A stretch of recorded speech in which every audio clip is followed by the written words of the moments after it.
नमस्कार दोस्तों। 15 अगस्त पूरा भारतवर्ष जब आज़ादी के जश्न में डूबा हुआ था, देश के कोने कोने में तिरंगा झंडा लहरा रहा था और लोग खुशियां मना रहे थे। देश की राजधानी दिल्ली में सुरक्षा व्यवस्था इतनी सख्त थी कि परिंदा भी पर न मार सके। हर रास्ते, हर चौराहे और हर नाके पर पुलिस बल मौजूद था ताकि स्वतंत्रता दिवस के मौके पर दिल्ली की शांति में कोई खलल न पड़े। लेकिन 15 अगस्त की वही रात जब ढली और 16 अगस्त की तारीख शुरू हुई तो रात के अंधेरे में एक ऐसी वारदात को अंजाम दिया जा चुका था जिसकी भनक किसी को नहीं थी। दोस्तों, रात के लगभग 1 बज रहे थे। चारों तरफ सन्नाटा पसरा हुआ था। तभी उत्तरी दिल्ली के बुराड़ी पुलिस स्टेशन की घंटी बजती है। ड्यूटी पर तैनात पुलिस अधिकारी फोन उठाता है। दूसरी तरफ एक घबराया हुआ लड़का था। लड़के ने जो कहा उसने पुलिस कर्मियों के होश उड़ा दिए। दोस्तों, लड़के ने कहा, साहब कुछ देर पहले मैंने एक लड़के को अपनी बाइक के पीछे एक बहुत बड़ा भारी भरकम ट्रॉली बैग बांध कर ले जाते हुए देखा था। लेकिन जब वो लड़का कुछ देर बाद उसी रास्ते में अकेला वापस लौटा तो उसकी बाइक पर वो ट्रॉली बैग नहीं था। मुझे कुछ अनहोनी का आशंका है। साहब, दाल में कुछ न कुछ काला लगता है। पुलिस जानती थी कि 15 अगस्त का मौका है, कोई भी लापरवाही भारी पड़ सकती है।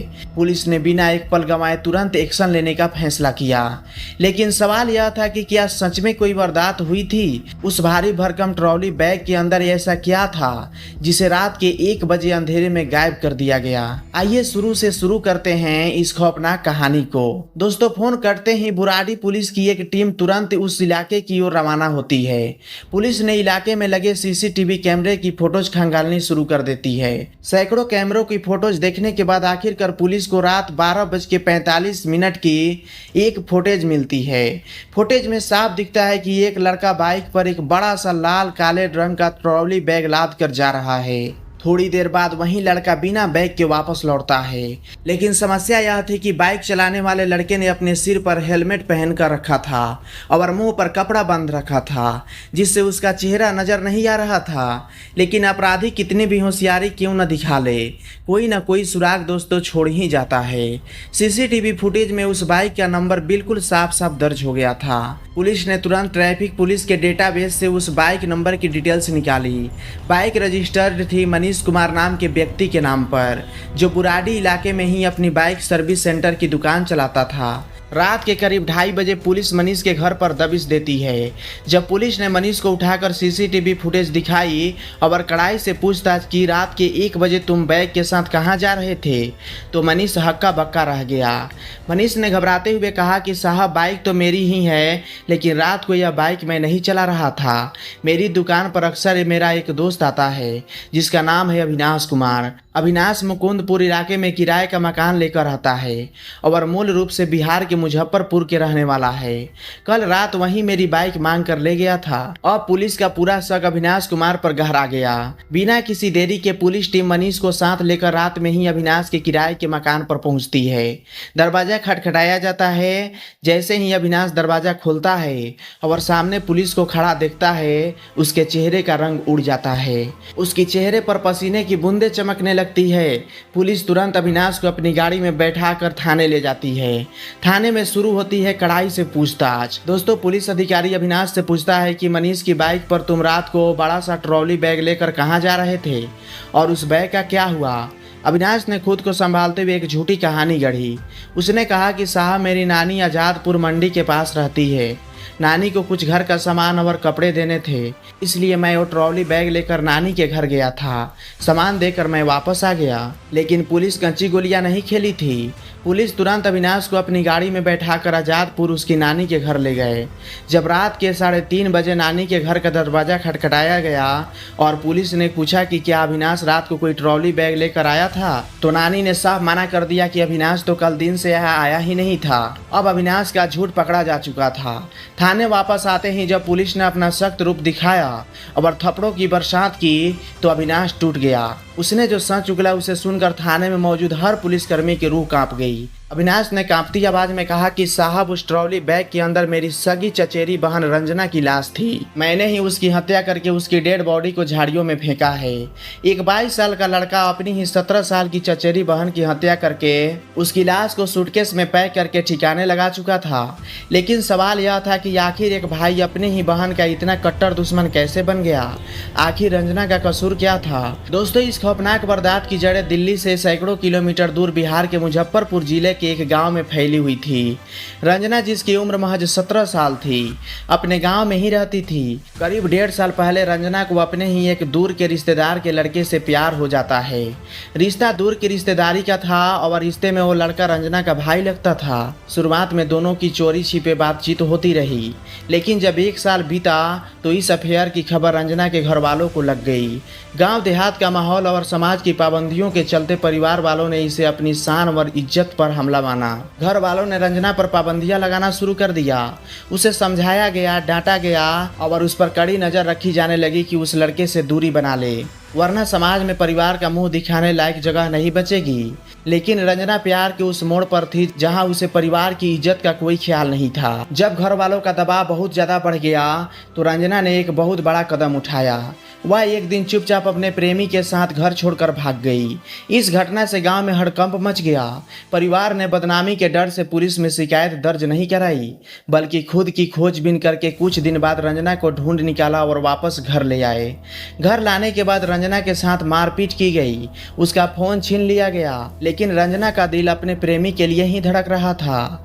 घटना से ठीक 2 महीने पहले रंजना मौके पाकर दूसरी बार अपनी प्रेमी के साथ भाग निकली। इस बार परिवार का गुस्सा 7वें आसमान पर पहुंच गया। किसी तरह दोबारा रंजना को ढूंढ कर लाया गया। अब परिवार वाले पूरी तरह तंग आ चुके थे। उन्होंने तय किया कि रंजना को गांव से दूर भेजना ही एकमात्र उपाय है। अगर वह गांव में रहेगी तो दोबारा भाग जाएगी। इसी योजना के तहत दिल्ली में रह रहे रंजना के चचेरे भाई अविनाश को फोन किया गया। अविनाश को सारी बात बताई गई।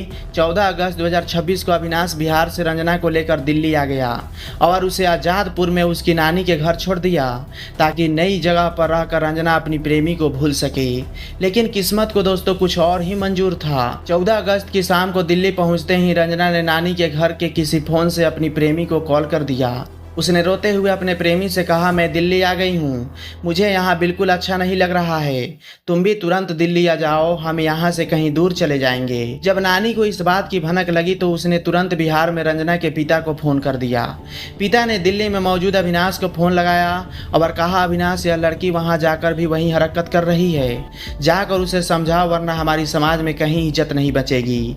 15 अगस्त 2026 स्वतंत्रता दिवस की सुबह अविनाश आजादपुर नानी के घर पहुँच है। उसने रंजना को अकेले में ले जाकर बहुत समझाया। उसने कहा कि रंजना सुधर जाओ, परिवार की इज्जत का ख्याल करो, उस लड़के को भूल जाओ। लेकिन रंजना ने 2 टूक शब्दों में कह दिया, चाहे मेरी जान चली जाए लेकिन मैं उससे अलग नहीं होंगी, तुम लोग जो करना चाहते हो कर लो। रंजना के इस रवैये ने अविनाश के सिर पर खून सवार कर दिया। उसे लगा कि यह लड़की पूरे खानदान का नाम मिट्टी में मिला देगी और दिल्ली में उसके दोस्तों के बीच भी उसकी थू थू होगी। उसी वक्त अविनाश ने मन ही मन अपनी बहन को मौत के घाट उतारने का खौफनाक फैसला ले लिया। दोस्तों, साजिश का पहला कदम 15 अगस्त की दोपहर अविनाश बुराड़ी के एक बाजार में जाता है और 1500 रुपए में एक बड़ा सा ट्रॉली बैग खरीदता है। उसके बाद वह उस बैग को अपने दोस्त मनीष की बाइक सर्विस सेंटर की दुकान पर रख देता है और झूठ बोलता है कि कल बहन को बिहार वापस ले जाना है, शॉपिंग का सामान इसमें रखूंगा। इसके बाद जो है 16 अगस्त की शाम को अविनाश नानी के घर जाता है और रंजना से कहता है कि चलो आज 16 अगस्त की शाम को तुम्हें दिल्ली घुमा लाता हूँ, कल से मुझे काम पर जाना है। रंजना अपने भाई पर भरोसा करके उसके साथ निकल पड़ती है। अविनाश रंजना को लेकर बुराड़ी में मनीष की दुकान पर आता है। रात 11 बजे मनीष दुकान बंद करके चला जाता है और अविनाश उससे बाइक की चाबी मांग लेता है। रात के 12 बज चुके थे। दुकान के अंदर सन्नाटा था। अविनाश ने आखिरी बार रंजना से पूछा, क्या तुम आखिरी बार सोच लो उस लड़के का पीछा छोड़ोगी या नहीं? रंजना ने फिर से साफ मना कर दिया।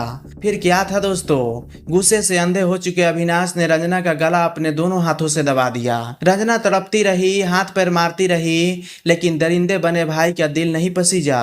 कुछ ही मिनटों में रंजना की सांसें थम गई। हत्या करने के बाद अविनाश ने पहले से खरीदे गए उस लाल काले ट्रॉली बैग को खोला और 17 17 साल की रंजना की लाश को मोड़कर उस बैग के अंदर बंद कर दिया और जीप लगा दी। फिर उस भारी बैग को मनीष की बाइक के पीछे मजबूती से बांधा और रात 1 बजे अजीत बिहार की सुनसान झाड़ियों में ले जाकर फेंक दिया।